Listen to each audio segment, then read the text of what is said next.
there's part of my story that just wasn't getting any play early in my career when I was looking for a job as an advertising copywriter. And invariably, every time I handed my resume to a creative director, they would glance at all of the experiences that I had, and they would always key on one, which was my experience playing professional soccer.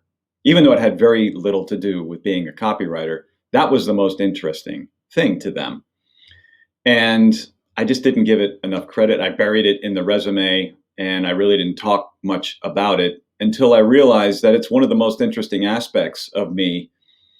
And I started creating threads from being a soccer player to what that means as an advertising copywriter, and even more recently as a personal brand coach.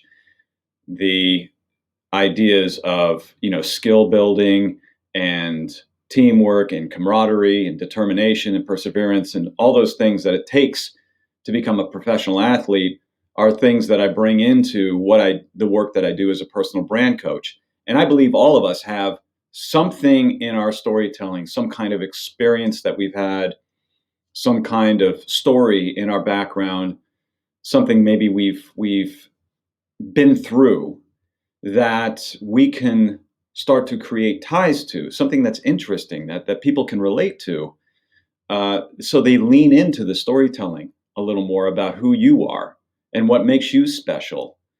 And I bet that you can make these ties to the kind of work that you want and look for with these experiences. So I encourage you to think back in your own timeline, your own history, for these moments, for these things that you can start to use to your advantage in your own storytelling.